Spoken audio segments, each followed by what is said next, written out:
Bueno, recién llegada, Silvia. Después vamos a meternos un poco. Gracias, Fabito. No, por Vamos favor, a meternos un poco en los anuncios que hizo ayer el ministro de Economía, Sergio Massa. Te quiero preguntar primero, Silvia, ¿qué te parece estos anuncios que se escucharon ayer? Bueno, hay que reconocer que una parte es un alivio, porque se venían demorando los anuncios Sí. y la situación realmente es muy mala, muy desesperante. Pero por otro lado también, si no logra el ministro frenar la inflación, entre los anuncios ha planteado varias cuestiones de de congelamiento de algunos precios, pero que ya han aumentado un montón. Y después de un 5% acordado con una cantidad de empresas que hay que ver si efectivamente eso se cumple, porque hasta ahora todo lo que se fue anunciando respecto de controlar los precios, evidentemente se terminó yendo de las manos. Es decir, por un lado, todo lo que sea el aumento en bonos y beneficios para los trabajadores podría ser, pero no confías tanto en el control de precios. En realidad lo que digo es que siempre algún tipo de ayuda es bienvenida. Sí. ¿Es la solución? No, porque no sé, o sea, los aumentos del salario mínimo vital y móvil son los que fueron anunciados hace 2 meses atrás.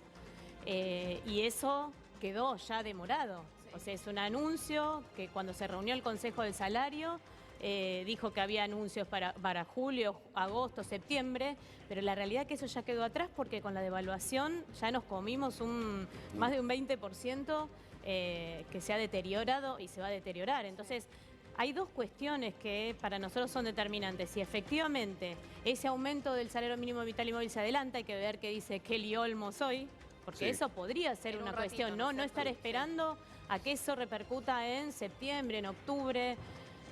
Eso sería sería un mejor anuncio que los que se hicieron hasta ahora. Y por otro lado, realmente sí va a controlar los niveles de inflación sobre los alimentos, que es una de las cuestiones, digo, la carne, los lácteos. Hay un montón de cosas que evidentemente se siguen desbordando. Claro, porque si no, todo esto que anunció, que es positivo para el trabajador, para la gente, se te licúa. Jeremías, aguardame un segundito. Te quiero preguntar, Silvia, porque recién lo escuchábamos, viste, al empresario PYME que hablaba con nosotros, y él decía, sería bueno que las organizaciones capaciten a la gente de potenciar trabajo para que después las mismas pymes puedan incorporarlas al circuito laboral, estar en blanco y ganar mucho más. ¿Eso se está haciendo? No, no se está haciendo ni eso, ni tampoco hay una articulación con las escuelas técnicas.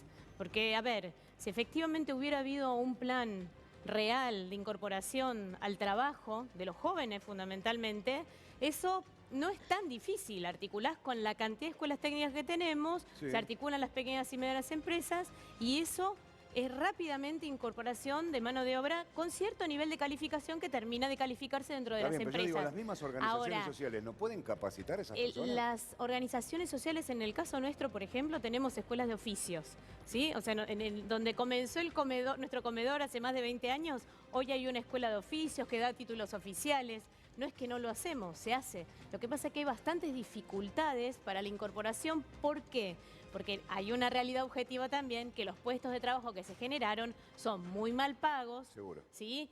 Y entonces no es tan así como decía Fernández recién. Yo digo, con lo que acuerdo... hay una beta como para buscarle la vuelta y que mucha gente a lo mejor deje de vivir de los planes sociales porque no les gusta, porque realmente se sienten indignados con eso y puedan entrar al mercado laboral. Es que el plan social es un parche. Claro. El plan social no es la solución de fondo. Cuando recién hablamos de que si no se frena la inflación, todas estas ayudas se van a licuar, con el tema de los planes sociales sucede lo mismo. Si no hay una política de crear puestos de trabajo genuinos, que una parte es apoyar a las pymes, pero otra parte es plantear que los salarios tienen que ser salarios no como son los actuales, que son salarios muy bajos. Recién se hablaba de un salario de 300.000 pesos. Bueno, no es tan así. Digamos que la realidad que nosotros conocemos y relevamos es que mucha gente se la contrata por 3 meses, se la despide, que los salarios no son de 300.000 pesos y que efectivamente no hay... Pero a ver, no es la culpa de la pyme, no es la culpa del pequeño empresario. El problema es que no ha habido políticas de fortalecer a las pymes, se las ahogó con impuestos. Es verdad. Tuvieron 4 años para hacer todo esto. Sí, no que son recién llegados. Ayer Rubén Puyo Sobrero en la pantalla de Crónica hablaba de que no alcanzan estas medidas medidas y hasta incluso dice, ¿por qué no llamar a una movilización? ¿No es cierto? La semana que viene, no precisó de quiénes, pero decía, hay que ir contra estas medidas o que no alcanzan. ¿Estás de acuerdo con esto? A ver, estas medidas son medidas que ayudan a esa situación de tanta necesidad, porque hay que tener en cuenta que hay una situación gravísima, gravísima. Sí. Entonces, ¿son medidas que son un alivio? Sí, son un alivio, pero muy transitorio si no hay otro tipo de medidas que es, por ejemplo, frenar la inflación. Charlie. La devaluación fue una transferencia de dinero muy fuerte a un grupo pequeño de empresas muy poderosas. La devaluación no es que nos mató a todos. La devaluación hay un sector al que lo beneficia, pero es pequeño. A la mayoría nos golpeó.